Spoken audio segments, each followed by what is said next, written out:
जिस तरह कबूतर को फंसाने के लिए पहले दाना डाला जाता है, क्या हमें भी शेयर मार्केट में फंसाने के लिए पहले दाना डाला जा रहा है? 4 जून याद है ना आपको? 4 जून वही दिन था जिस दिन इलेक्शन का रिजल्ट आने वाला था और उस दिन सबको लग रहा था कि भैया 4 जून को तो हमारा शेयर मार्केट क्रैश ही हो जाएगा, और ऐसा होने भी वाला था। अगर आप 4 जून का निफ्टी 50 का ग्राफ देखोगे ना, तो 4 जून को हमारा निफ्टी 50 मोटा मोटी टॉप लेवल से 8 से 9% गिर चुका था। लेकिन उसके बाद क्या हुआ कि निफ्टी 50 ने फिर धीरे धीरे रिकवरी कर लिया। अच्छा, उसके बाद बजट आने वाला था और बजट में फिर लोग ये बोलने लगा कि बजट में तो हमारा शेयर मार्केट क्रैश करेगा ही करेगा। बजट में अगर थोड़ा भी गड़बड़ हो गया तो हमारा शेयर बाजार बिल्कुल क्रैश करेगा। तो भैया बजट में गड़बड़ क्या, बहुत बड़ा गड़बड़ हो गया। हमारे शेयर मार्केट से रिलेटेड टैक्स ही बढ़ा दिया गया। अगर आप शेयर मार्केट में ट्रेडिंग करते हो, इन्वेस्टिंग करते हो, तो टैक्स अब ज़्यादा देना पड़ेगा। तो शेयर मार्केट से रिलेटेड इतना खराब खबर जब आया, तब फिर से सबको लगने लगा कि इस बार तो मार्केट क्रैश करेगा ही करेगा। लेकिन भैया इतना खराब खबर था शेयर मार्केट के लिए, फिर भी मार्केट नहीं गिरा, उल्टा मार्केट टॉप पे टॉप लगाता ही जा रहा है। तो आखिर ये सब चल क्या रहा है? आखिर हमारे शेयर बाजार में ये सब चल क्या रहा है? जिस तरह कबूतर को फंसाने के लिए पहले दाना डाला जाता है, क्या हमें भी शेयर मार्केट में फंसाने के लिए पहले दाना डाला जा रहा है? आज हम इसके ऊपर बात करेंगे। बेसिकली इस वीडियो में हम लोग डिस्कस करने वाले हैं कि मार्केट क्यों नहीं गिर रहा है। अब कुछ लोग ये बोलेगा कि आकाश भाई आप चाहते हो क्या कि मार्केट गिरे? भैया मैं नहीं चाहता कि मार्केट गिरे। हम लोग बस इस वीडियो में डिस्कशन करेंगे कि आखिर मार्केट क्यों नहीं गिर रहा है। एजुकेशनल पर्पस के लिए बस डिस्कशन करेंगे, ठीक है। उसके बाद बात करेंगे कि क्या मार्केट क्रैश होने वाला है, इसके ऊपर डिस्कशन करेंगे। उसके बाद बात करेंगे इस समय क्या करना चाहिए। अभी जबकि शेयर मार्केट पूरा टॉप पर है, तो इस समय क्या करना चाहिए, इसके ऊपर डिस्कस करेंगे। एंड फाइनली सबसे important, a big political game, एक बहुत बड़ा पॉलिटिकल गेम हो सकता है हमारे शेयर बाजार में, इसके ऊपर भी बात करेंगे। बहुत कुछ नॉलेज मिल सकता है इस वीडियो में, इसलिए टाइम निकलकर इस वीडियो को पूरा देख लेना, ठीक है। लेकिन शुरू करने से पहले मेरे तरफ से डिस्क्लेमर रहेगा कि मैं तो कोई सेबी रजिस्टर्ड एडवाइजर नहीं हूं। ये वीडियो सिर्फ एडुकेशन और इन्फॉर्मेशन वाला वीडियो है, इसलिए वीडियो को नेगेटिवली बिल्कुल भी मत लेना। पहले हम लोग डिस्कस करते हैं कि आखिर हमारा शेयर मार्केट क्यों नहीं गिर रहा है। तो अगर आपको इसको समझना है ना, तो आपको 5-6 साल पीछे जाना पड़ेगा। यानी कि आज से 5-6 साल पहले ना हमारा शेयर मार्केट का कहानी कुछ और ही होता था। आज के डेट में हमारा जो शेयर मार्केट है ना, उसका कहानी कुछ और ही है। यानी कि आज से 5-6 साल पहले का शेयर मार्केट और आज का शेयर मार्केट में दिन और रात का अंतर हो चुका है। आज से 5-6 साल पहले ना हमारे शेयर मार्केट को सिर्फ एक ही लोग चलाता था। आज से 5-6 साल पहले हमारे शेयर मार्केट का हीरो सिर्फ एक ही लोग हुआ करता था, जो था भैया FIS। FIS का मतलब क्या होता है? यानी कि फॉरेन इंस्टीट्यूशन इन्वेस्टर। जो हमारे देश के बाहर वाले फॉरेन इन्वेस्टर है, जो लोग लाखों में नहीं बल्कि हजारों करोड़ रुपया हमारे इंडियन शेयर मार्केट में इन्वेस्ट करते हैं, उन्हीं लोगों को बोला जाता है FIS। ये लोग लाख में नहीं खेलते, ये लोग हजारों करोड़ रुपया डायरेक्ट हमारे इंडियन मार्केट में लगाता है, उसी को बोला जाता है FIS।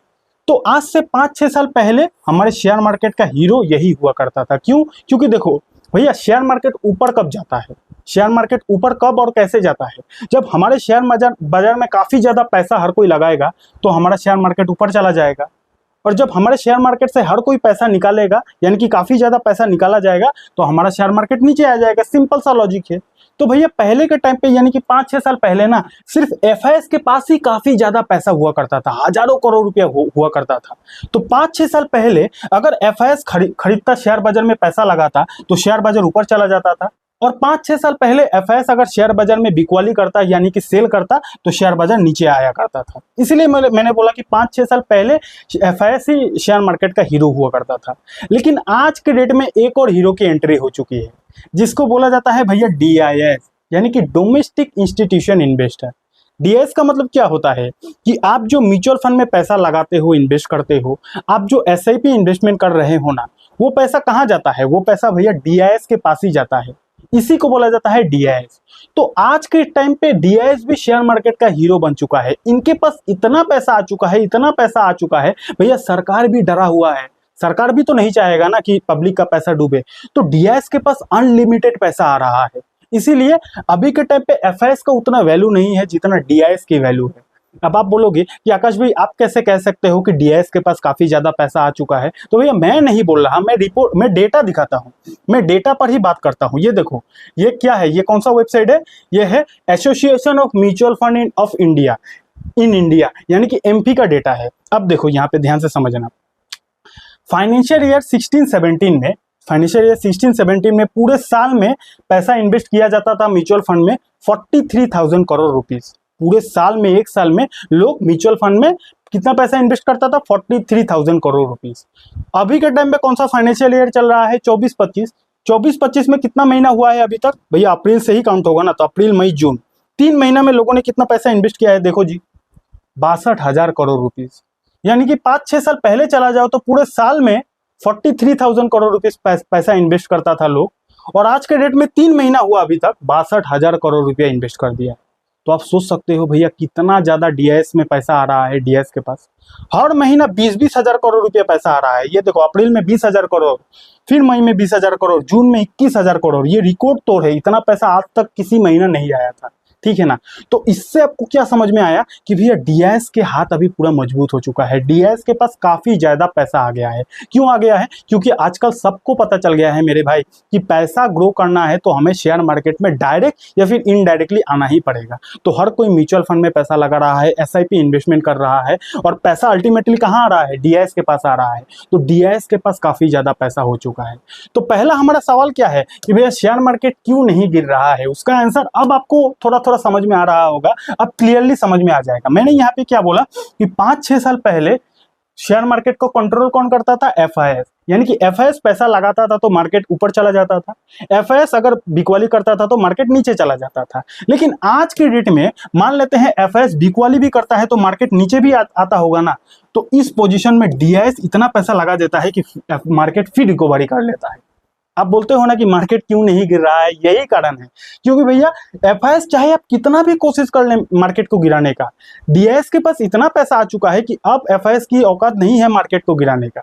डीआईएस के पास इतना पैसा है, एफआईएस बिकवाली करता है, मार्केट गिरता है, डीआईएस फिर पैसा लगा देता है, मार्केट फिर से रिकवरी कर लेता है। ओके, कुछ नया सीखने को मिला क्या? अगर कुछ नया सीखने को मिला तो एक प्यारा सा कमेंट कर देना, वीडियो को लाइक कर देना, चैनल को सब्सक्राइब कर देना, ठीक है। नेक्स्ट पॉइंट क्या है, नेक्स्ट पॉइंट ये है कि क्या मार्केट क्रैश होगा। अब देखो मैं तो कोई सेबी रजिस्टर्ड एडवाइजर नहीं हूँ और ना ही मैं अपना कोई पर्सनल ओपिनियन देना चाहता हूँ, ठीक है। लेकिन हाँ मैं इतना जरूर कह सकता हूँ कि भैया शेयर मार्केट अगर भागता है ना तो शेयर मार्केट गिरता भी है। जो लोग लास्ट के 1-2 साल में शेयर मार्केट में आया है ना, उसको तो विश्वास ही नहीं होता है कि शेयर मार्केट में लाल रंग का भी कोई चीज होता है, क्योंकि उसने बड़ा क्रैश देखा ही नहीं है।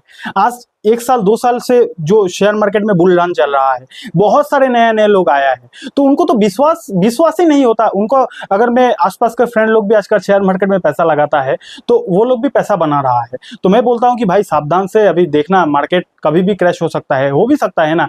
तो वो लोग बोलता है कि भाई मार्केट कभी क्रैश नहीं होगा, क्योंकि वो लोगों ने देखा ही नहीं है, लाल रंग देखा ही नहीं है। तो ये आप सावधान हो जाओ कि देखो भैया शेयर मार्केट कोई ऐसा हलवा नहीं है कि हमेशा पैसा बनाकर देखा। हाँ लॉन्ग टाइम का अगर देखोगे तो शेयर मार्केट लॉन्ग टाइम में ऊपर ही जाएगा, लेकिन लॉन्ग टाइम की बात हो रही है, बीच बीच में कितना क्रैश आएगा आप इसको कल्पना भी नहीं कर सकते, ठीक है। तो लास्ट के 1-2 साल से में जो आया है उसको तो लग रहा है कि शेयर मार्केट तो पैसा बनाने का मशीन है। तो ये बात से आपको सावधान होना है कि मार्केट में क्रैश भी आता है, ऐसा मैं नहीं बोल रहा। ऐसा अगर आप हिस्ट्री देखोगे ना तो भैया देखो 2008 में मार्केट क्रैश हुआ था, 2015-16 में देखोगे तो मार्केट गिरा था, 2019 में देखो कोविड के टाइम में मार्केट गिरा था, ठीक है। तो अभी जो लास्ट क्रैश आया है 2019 में, उसके बाद से उस हद तक भयानक क्रैश नहीं आया है। तो हो सकता है आने वाले समय में एक क्रैश आ जाए, ऐसा मैं अनुमान नहीं कर रहा है। लेकिन भैया मार्केट है तो मार्केट एक ना एक दिन गिरेगा ही, लेकिन गिरेगा भी अगर ना तो भैया बाउंस बैक भी करता है। ऐसा नहीं कि मार्केट गिरा तो गिरा का गिरा ही रह गया, ऐसा नहीं होता है। मार्केट बाउंस बैक भी करता है। पैसा उसका डूबता है जो गिरावट की वजह से डर के मारे, पैनिक के मारे बेच देता है, पैसा तो उसका डूबता है। अगर आपका कंपनी अच्छा है, अगर आपका शेयर अच्छा है, अगर आपका फंड अच्छा है तो भैया आपका पैसा रिकवरी हो जाएगा, ठीक है। लेकिन पेनी स्टॉक में पैसा लगाओगे तो कितना भी वेट कर लो पैसा रिकवर नहीं होगा। ओके, तो ये आंसर भी आपको मिल गया होगा कि क्या मार्केट क्रैश होगा या फिर नहीं होगा, ये किसी को नहीं पता मेरे भाई। मार्केट कब जब क्रैश होने वाला होगा तभी होगा, ये कोई अनुमान नहीं लगा सकता कि कब होगा, ठीक है। ये बात आपको ध्यान में रखना है। नेक्स्ट क्या है कि भैया ए बिग पॉलिटिकल गेम, हाँ जी ये बहुत इंपॉर्टेंट चीज है, बताऊंगा, लेकिन उससे पहले शेयर बाजार में पैसा लगाने के लिए आपके पास एक अच्छा डीमैट अकाउंट की जरूरत पड़ेगी। तो जिस ब्रोकर को मैं खुद यूज करता हूँ उस ब्रोकर का लिंक आपको डिस्क्रिप्शन पर मिल जाएगा, वो हमारा एफिलिएट लिंक है, तो वहां से आप बिल्कुल फ्री में अपना डीमैट अकाउंट को खुला सकते हो। और हाँ भाई इंस्टाग्राम पर फॉलो कर लेना, आकाश पास 03 आईडी का नाम है, तो 1 मिनट भी नहीं लगेगा, जाके फॉलो करके आओ। A big political game. अब देखिए हम सभी को पता है कि अभी हमारे देश में बीजेपी की सरकार है, ठीक है ना, और मार्केट ये अनुमान करके चल ही रहा था कि बीजेपी की ही सरकार बनेगी इस बार, लेकिन फुल मेजोरिटी के साथ बनेगी। ऐसा मैं अपना बात नहीं बोल रहा, मार्केट ये अनुमान करके चल रहा था कि बीजेपी की ही सरकार बनेगी लेकिन फुल मेजोरिटी के साथ बनेगी। तो बीजेपी की तो सरकार बनी लेकिन फुल मेजोरिटी के साथ नहीं बनी।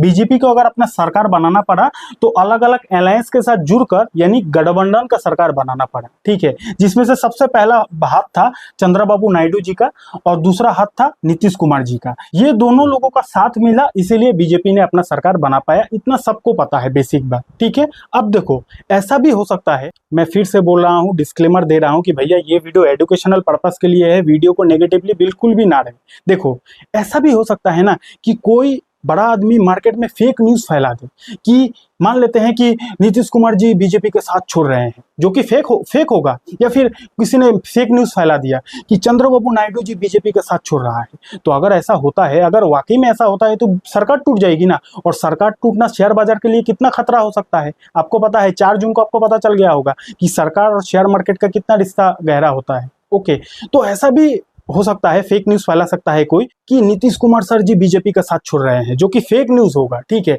तो ऐसा फेक न्यूज की वजह से मार्केट क्रैश कर सकता है, ऐसा भी हो सकता है। क्योंकि मैं ऐसा इसलिए बोल रहा हूं कि भैया आज से कुछ समय पहले पॉलीकैब इंडिया एक कंपनी था, एक शेयर था, कोई रिकमेंडेशन नहीं है 22 साल का, आपको समझा रहा हूं।